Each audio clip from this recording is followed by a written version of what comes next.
అందరికీ నమస్తే. నేను మీ చిన్నా చరణ్ కాకినాడ. ఈరోజు నేను గురజాడ అప్పారావు గారి గురించి మాట్లాడుతున్నాను. గురజాడ అప్పారావు విశాఖ జిల్లా ఎస్ రాయవరంలో మేనమామ ఇంట్లో 1862 సెప్టెంబర్ 21న వెంకట రామదాసు కౌశల్యమ్మ దంపతులకు జన్మించారు. అతనికి శ్యామలారావు అనే తమ్ముడు ఉన్నాడు. గురజాడ అప్పారావు కుటుంబం వారి తాతల కాలంలో కృష్ణా జిల్లా గురజాడ గ్రామం నుండి విశాఖ మండలానికి వలస వచ్చింది. అప్పారావు గారి తండ్రి విజయనగరం సంస్థానంలో పేరుగాంచిన రెవెన్యూ సూపర్వైజర్ గాను శిలేదారుగాను పనిచేశారు. తన 10వ ఏట వరకు అప్పారావు చీపిరిపల్లిలో చదువుకున్నారు.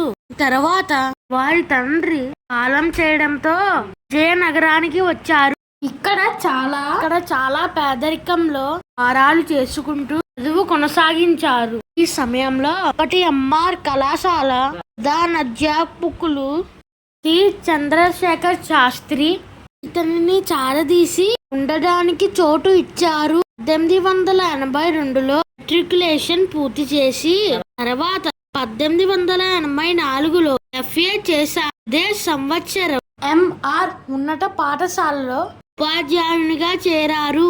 విజయనగరంలో BA చదువుతున్నప్పుడు వాడుక భాష ఉద్యమ నాయకుడు పిడుగు రామ్మూర్తి అతనుకు సహా ఉద్యోగి. వారిద్దరూ ప్రాణ స్నేహితులు. ప్రతి ఏటా గురజాడ జన్మదిన వేడుకను రాయవరం ప్రజలు ఘనంగా నిర్వహిస్తారు. 1885లో అప్పారావు అప్పన్ల నరసమ్మ గారిని వివాహం చేసుకున్నారు. ఈయనకు 3 సంతానము, 2 కుమార్తెలు, 1 కుమారుడు. 1887లో మొదటి కుమార్తె ఓలేటి లక్ష్మీ నరసమ్మ జన్మించింది. 1890లో కుమారుడు వెంకట రామదాసు, 1902లో రెండవ కుమార్తె పులిగెడ్డ కొండయ్యమ్మ జన్మించింది. కళింగ రాజ్యంగా పేరు పొందిన విజయనగరంలోనే అప్పారావు గారు నివసించారు. విజయనగర సంస్థానం కోసపాటి గజపతి రాజులతో అతనుకు మంచి సంబంధాలు ఉండేవి. 1887లో విజయనగరం కాంగ్రెస్ పార్టీ సమావేశంలో అతను మొదటిగా ప్రసంగించారు. ఇదే సమయంలో సాంఘిక సేవకై విశాఖ వాలంటీర్ సర్వీసులో చేరారు. 1889లో ఆనంద గజపతి డిబేటింగ్ క్లబ్కు ఉపాధ్యక్షుడిగా ఎన్నికయ్యారు. ఇదే సమయంలో తమ్ముడు శ్యామలారావుతో కలిసి ఆంగ్లములు పద్యాలు రాశారు. ఈయన రాసిన ఆంగ్ల పద్యం తారంగధర ఇండియన్ లీజర్ అవర్ తో చదివినప్పుడు అందరూ మెచ్చుకున్నారు. కలకత్తాలో ఉన్న రీస్ అండ్ రాయిట్ రచనకర్త శంభు చంద్ర ముఖర్జీ విని అప్పారావును తెలుగులో రచనలు చేయడానికి ప్రోత్సహించారు. ఆంగ్లంలో ఎంత గొప్పగా రాసినా అది పరభాషే అని, తన మాతృభాషలో గొప్పగా రాయగలరు అని ఆయన అన్నారు. Indian leisure hour editor Undukurthi Venkataramanayya కూడా అతనిని ప్రోత్సహించారు. 1891లో విజయనగర సంస్థానంలో సంస్థాన శాసన పరిశోధకునిగా గురజాడ అప్పారావు గారు నియామకం పొందారు. 1897 మహారాజా ఆనంద గజపతి చిన్న వ్యాధితో కాలం చేసినప్పుడు ఈవా మహారాణి పలకొండ మాంబ గార్లకు వ్యక్తిగత కార్యదర్శకులుగా నియమితులయ్యారు. 1884లో మహారాజా కాలేజీ పాఠశాలలో ఉపాధ్యాయుడిగా చేరారు. 1886లో డిప్యూటీ కలెక్టర్ కార్యాలయంలో హెడ్ క్లర్క్ పదవిని, 1887లో కళాశాలలో అధ్యాపక పదవిని నిర్వహించారు. 1886లో రాజావారి ఆస్థానంలో చేరారు. 1911లో Madras university board of studies లో సభ్యత్వం లభించింది. గురజాడ రచనలలో న్యాయశుల్కము అగ్రగణ్యమైనది.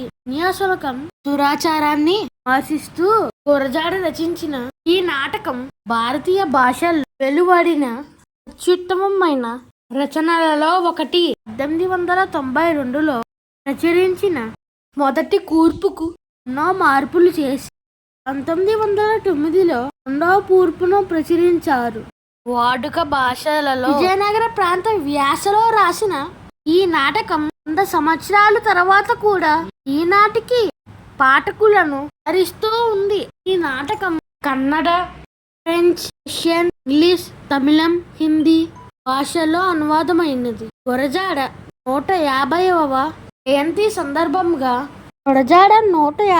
జయంతి సందర్భంగా మనస్సు ఫౌండేషన్ హైదరాబాద్ స్టేట్ ఆర్చీవ్స్ లో భద్రం చేసి ఉన్న గురజాడ రికార్డ్ అంతా పరిశీలించి గురజాడలు పేరుతో 2000 పేజీలు గురజాడ లబ్ధ సమగ్ర రచనల సంపుటం అచ్చు వేశారు. పుత్తడి బొమ్మ పూర్ణమ్మ అనే సుప్రసిద్ధ గేయం అతని రచనలలో ఒకటి.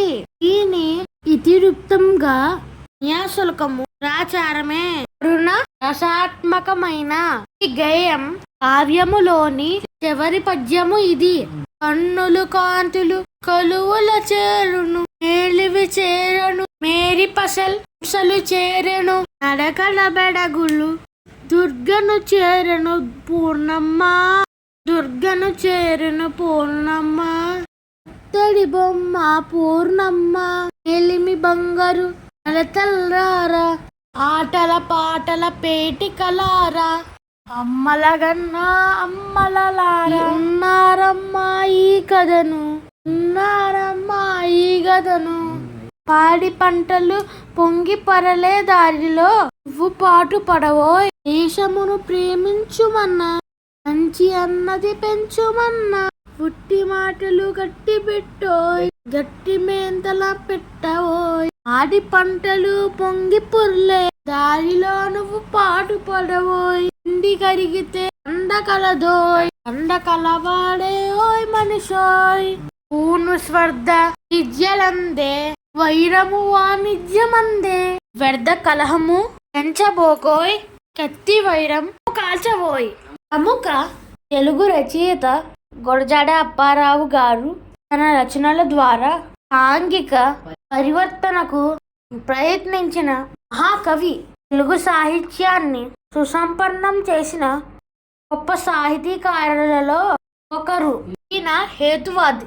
19వ శతాబ్దంలోను 20వ శతాబ్దంలోను మొదటి దశకములో అతను చేసిన రచనలు ఈనాటికి ప్రజల మన్ననలు అందుతున్నాయి. అతను ప్రజలందరికీ అర్థమయ్యే వాడుక భాషలలో రచనలు చేశారు. వీరి కన్యాశుల్కము నాటకానికి సాహితీ లోకంలో ఒక ప్రత్యేకమైన స్థానం ఉంది. ఈ నాటకంలో సాహితీ లోకంలో ఒక ప్రత్యేకమైన స్థానం ఉంది. ఈ నాటకంలో తను సృష్టించిన గిరీశం, మధురవాణి, రామప్ప పంతులు మొదలైన పాత్రలు ప్రఖ్యాతి పొందాయి.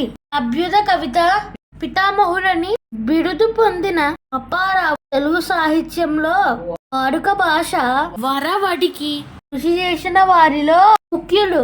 అతనుకు కవిశేఖర్ అనే బిరుదు ఉంది. 1913లో అప్పారావు పదవి విరమణ చేశారు. అప్పటి నుండి అనారోగ్యంతో బాధపడ్డారు. ఇదే సమయంలో మద్రాస్ విశ్వవిద్యాలయం వారు ఫెలోతో గౌరవించారు. చివరికి 53 సంవత్సరాల వయసులో 1915 నవంబర్ 30న గురజాడ అప్పారావు గారు మరణించారు.